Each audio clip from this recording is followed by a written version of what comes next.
là, on retrouve Sacha Roux sur Amplitude pour sa chronique toujours aussi sympa, j'ai pas compris. Et aujourd'hui, c'est piano, vibiscum et fanzone. Vibiscum, ce nom vous dit peut-être quelque chose. Et non, c'est pas une formule magique tout droit sortie de l'univers d'Harry Potter, vibiscum leviosa. Pour les connaisseurs, c'est bien leviosa et pas leviosa. Voilà, Ah, ok. bien joué. Ouais, non, vibiscum, c'est le nom romain de Vevey, ça vient du latin, le bourg à la rencontre des deux chemins, car Vevey était à la croisée de la route qui menait à Avenches et à celle qui menait à Lausanne.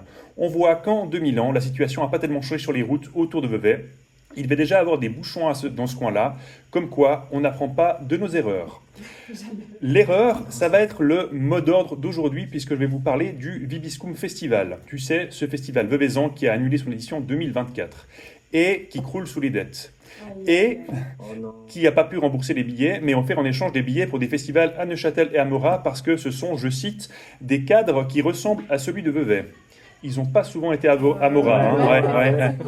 C'est juste, je l'avais entendu celle-là, c'est vrai. Mais... Et ce qui est sûr, c'est que moi, quand je prends un billet pour un concert, j'adore qu'on me change de ville et qu'on m'envoie faire autre chose et voir autre chose que je n'ai pas choisi.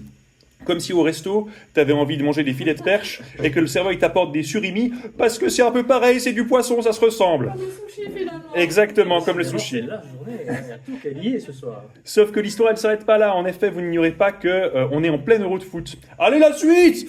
Et devinez, ouais, non, devinez quoi à qui on a donné la direction de la fan zone de Vevey Au patron du Vibiscum, bien sûr. Bon, cette fois, il n'y a pas de billet, donc il y a peut-être moins de risques. Et là, où j'ai pas compris, c'est que moi, si je paye pas mes factures, on me dit pas, bravo, bravo, ça te dirait pas de devenir patron du BS. Mais ça, c'est peut-être parce que j'ai mal prononcé mon adresse email. Si jamais c'est Sacha, S-A-C-H-A et pas S-H, c'est peut-être pour ça que je reçois pas vos propositions d'engagement UBS. Bon, de toute façon, j'aurais peut-être pas accepté de poste de directeur d'UBS parce que le salaire est un petit peu bas, je porte pas de cravate et la fraude fiscale, c'est pas mon truc. Et si seulement il y avait que ça, hein. Ouais, exactement. Ouais. Si seulement il y avait que ça, parce que dans la saga de Vevey, comme j'aime à l'appeler, mais il y a d'autres choses. La fan zone de Vevey, à cause d'elle, on a dû délocaliser un concert de piano qui avait lieu dans le cadre du festival Lavo Classique pour le mettre à Puy.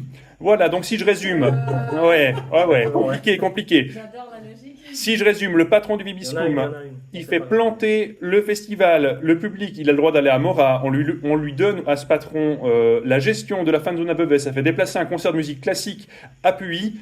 Quel magicien ce mec, à côté Harry Potter, c'est vraiment une quiche. Ce qui est sûr, c'est que si l'UBS cherche à recruter quelqu'un, moi je le propose lui direct, il a du potentiel pour faire cracher tout ce qu'il touche et ce serait tout bénef pour tout le monde. De mon côté, et malgré la fanzone, je jouerai à Vevey le 26 juin et c'est pas quelques personnes alcoolisées qui crient un petit peu fort qui m'empêcheront de faire des blagues, j'ai l'habitude avec mes collègues humoristes. Voilà, c'est tout pour moi, merci beaucoup de m'avoir écouté.